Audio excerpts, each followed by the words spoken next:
What's up, everybody? Welcome back to the channel. Welcome to another video. It's May 2023, Cinco de Mayo month. So I'm gonna go ahead and attempt to make some easy, quick, and simple steak and cheese quesadillas. Like I said, quick, easy, to the point, and without wasting any more time, I'm gonna go ahead and get started. Okay, so first I went ahead and put some butter in a pan. I'm starting off with the steak fajitas.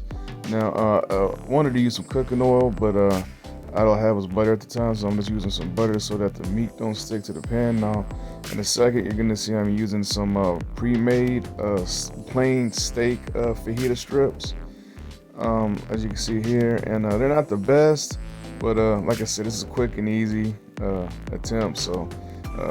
Like I said, this is what I have for now. And I went ahead, and the temperature that I was cooking at, I tried to cook it at about medium high or so. And here I'm adding just some salt and pepper just to flavor it up just a little bit more. And then I just kind of kept mixing it until it heated up all the way. And when I was done, I went ahead and took the strips and put them on a separate plate, because some of the people in the house, or everybody else, wanted some vegetables in there. So I threw some more butter in the same pan that I cooked the meat in. Then I chopped up some onions, and then I threw some jalapenos in there, and then just kind of cooked it until everything was a little bit more cooked down and translucent. And that's how it ended up coming out. And then I threw some butter in a separate pan for the quesadillas. And I threw a large tortilla in there, let it cook for a little bit. And then I added my Kobe Jack cheese, shredded Kobe Jack cheese. Now I'm sure anybody wants, you can use any cheese you want, but I went ahead and chose Kobe Jack cheese. And I just filled the whole tortilla up with the cheese first. And then I added some of the beef strips to it. Fajita strips, and then I added the vegetables to one side. All this is on one side. And then at that point, I went ahead and folded it, let it cook for another minute or two on the first side. And then after a minute or two, I went ahead and flipped it to the other side and let it crisp up on that side a little bit. And then I went ahead and put it on the plate, cut it in three, added some guacamole and some sour cream, and that was about it. And this is how it ended up looking, and I'm gonna go ahead and try it and let you guys know how it came out. Alright, everybody, welcome back to the channel. Welcome to another video. Now, obviously, like I said before, I'm pretty sure my little beginning part through the voiceover, it is May 2023, and the theme that I'm going with this month to try to mess around with is going to be Cinco De Mayo. So like I said, it's Cinco de Mayo, May 2023, and I decided to do something, as you can see, a little bit, like I said before, a little bit easy, like as usual. So I decided to do some quesadillas. Now, what you may have seen prior to this was my sister's plate. Now my plate, I'm a little bit more plain when it comes to eating quesadillas. And what I mean by that is, I don't really like a lot of vegetables and stuff like that. I left off the sour cream and the guacamole. So, like I said, I'm not too big on that. But like I said, I got the main ingredients in here. I got the tortilla, I got the fajita meat, and I got the Kobe Jack cheese that I decided to use for this. Alright, so wasn't too difficult, wasn't too hard or nothing like that. I wish I could have found maybe some better tortillas to use. These are just the packaged ones like you've seen in the video, but I usually like to get the raw ones that you have to heat up on a skillet, so like that, and actually cook it, because those really have a nice texture, a nice flavor. But that's okay. But this is, like I said, this is the way it came out. So like I said, I'm not a professional. It's not a how-to video, but this is how I did it in my attempt at making it. So I'm excited about it. Like I said, celebrating Cinco de Mayo 2023, and we're gonna see how it goes. So let me see how this tastes. So I'm gonna go ahead and dig in. So here it goes. We're gonna see how it tastes now.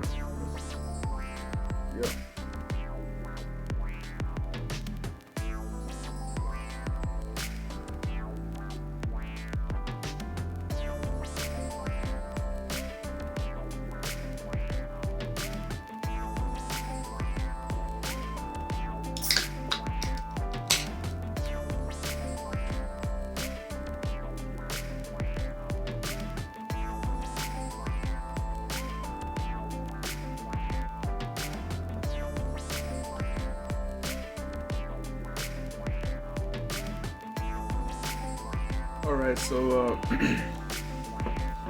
went ahead and finished that. Finished the whole thing. I haven't eaten all day, so it was really good. It's like 5 o'clock in the afternoon. I'm really hungry, so that really went down easy and hit the spot. Now I will say that was really good. As you can see, whenever I was doing the video, I put some butter down on it and stuff like that. So the tortilla was buttery. It was buttery, cheesy. It had fajita meat in it. Now I will say too, I went ahead and took the easy route again, and I used the pre-cooked fajita meat, steak meat, I guess you could say. It wasn't. I don't know if it was. Well, I guess it was fajita meat, but really didn't have all the spices and stuff like that as you would at a restaurant or an authentic made fajita meat, but still did, justice. For now, like I said, I'm not a professional. I'm not a good cook or nothing like that. This is me attempting to make, these dishes and stuff like that. I'm still new. Once I get a little more acclimated to it and stuff like that, I'll probably try to do a little bit more difficult stuff. But for now, this is just munchies and stuff like that. So it was good for what it was, but it was still really good. And like I said, it went down easy. I was hungry, and it really hit the spot. All right, so, on behalf of Cinco de Mayo month, I wanted to bring up another movie suggestion / review for the month of Cinco de Mayo, and I'm kind of do a comparison as well. Now, the movie I'm going to suggest for this month, also do a review on, is a legendary one, at least for me and my sister it is, and I think to a good amount of people, especially for the month of Cinco de Mayo. I'm going to suggest and do a review on Selena. Now, for those who may not know who Selena is, Selena Quintanilla is a singer. She was a singer. She passed away, I believe, in '95. And she was a famous singer. She was really on her way to the top. I think she was in her early 20s. I know that. I want to say maybe 23 or something like that, but she was in her early 20s when she passed away. When she passed away, I think I was like only 8 or something like that. My sister was just born. It was I want to say she passed away like in 95 or something like that. But yeah, anyways, rest in peace to Selena. But I'm gonna go ahead and talk about the movie. The movie is just called Selena, and it's with Jennifer Lopez, who plays Selena, singer and stuff like the singer and stuff like that. And this came out, I want to say in like 97 or 98. I want to say probably 97 though. And it was just basically about her life and her stages of her life from her father, who was a famous musician, not a famous musician, but her father was an aspiring musician whenever he was younger. It kind of showed a very small glimpse of him when he was younger and his struggles as a Latin American or a Latino trying to come up in the music industry. And this was, I want to say, back in the 60s and stuff like that. He had a hard time. Him and his fellow band members had some issues with the ethnicity thing and the race and stuff like that. And it kind of shows a small portion of that from the beginning of the movie, and then kind of goes on to show Selena when she was a kid, and then her kind of quick stages through her life that it was all compact into a movie. Now, Selena and all of them, they are from, the southern part of Texas, like around, I think she was born in Lake Jackson, but I think that they were primarily based from Corpus Christi, I believe. And that's the same area that we're in right now, that I'm in right now. And this is where kind of I grew up. I didn't grow up in Corpus Christi, but I'm in that border, same area, Lake Jackson area and all that type of stuff. I'm still in that area. So when I watch the movie, it's very nostalgic to me, especially back then when I watched the movie, because of the scenery and the seagulls and the beach and the palm trees and the dirt roads and the dirt parking lots and the old school bars and the paint peeling off of the doors and stuff like that. I grew up around that stuff, so it's very nostalgic for me to watch. So I think that's one of the reasons why I like it. But plus, there's a lot of good music in it as well. The story in it is really nice too. It's a love story between her and their guitarist, you know, and she falls in love with him. They're both very young, in their early 20s. Like I said, the father has an issue with her trying to go off with the guitarist and stuff like that, and they try to hatch things out and stuff like that. So it's just, like I said, it's just a movie. It's just a movie about Selena's life and the stages of her life. Now, I also watched, like I said, the Netflix series. The Netflix series was basically, it's the same thing as the movie, except you have a more extensive version of it.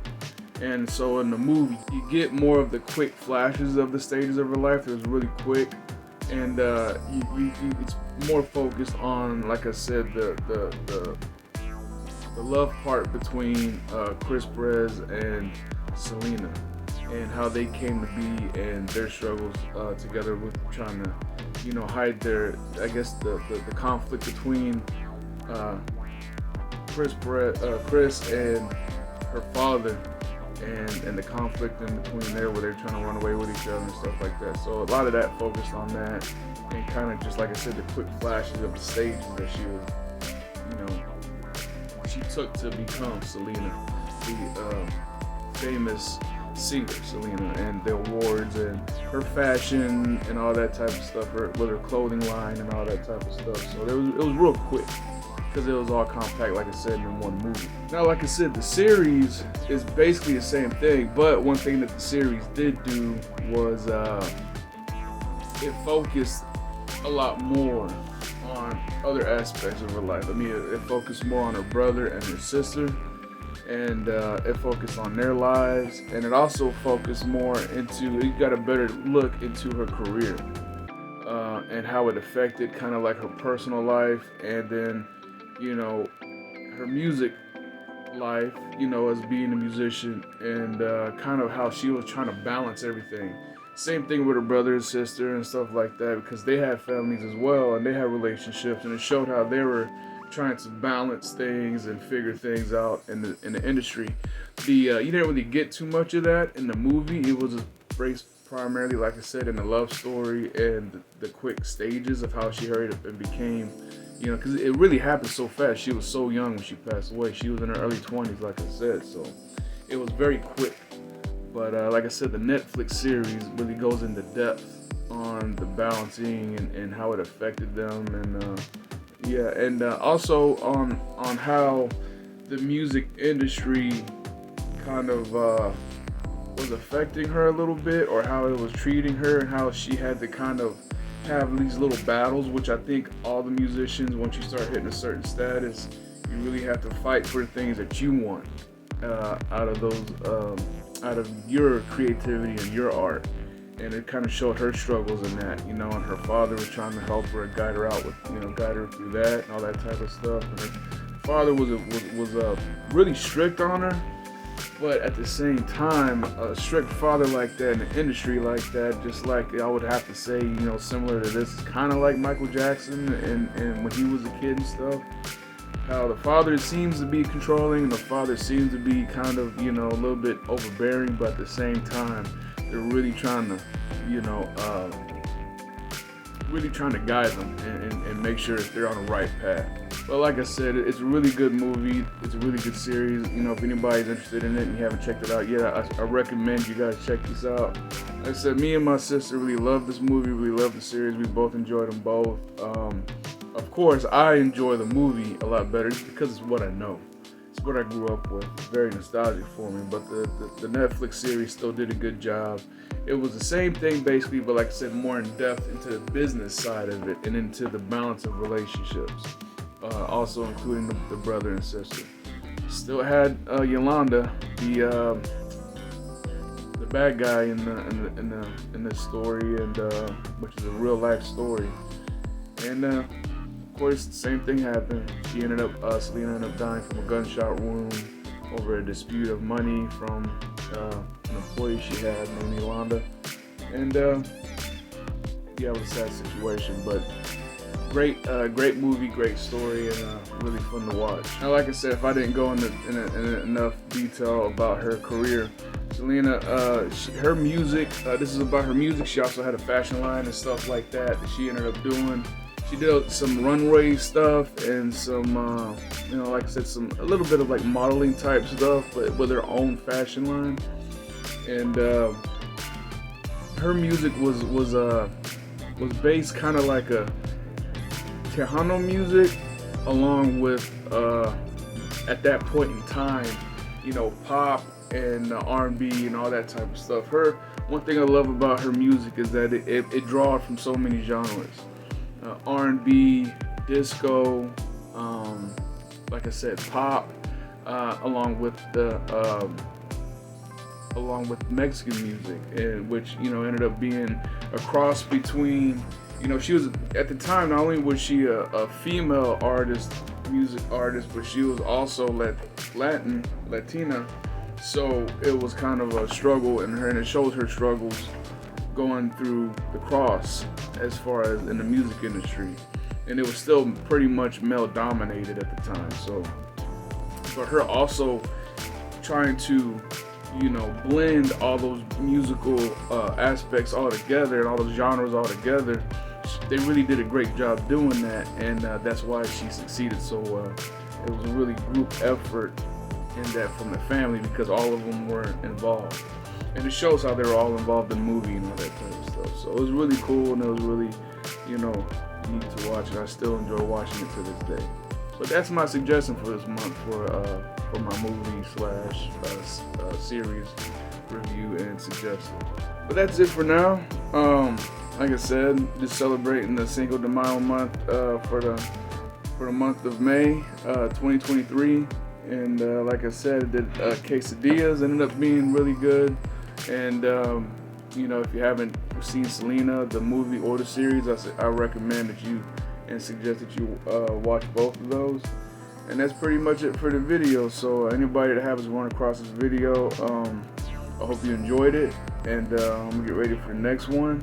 And maybe I'm gonna try to do maybe a dessert one, maybe another drink, and maybe another attempted guitar cover. So like I said before, and like I always say, everybody stay safe, look out for yourselves, look out for each other, and I'll see everybody in the next video.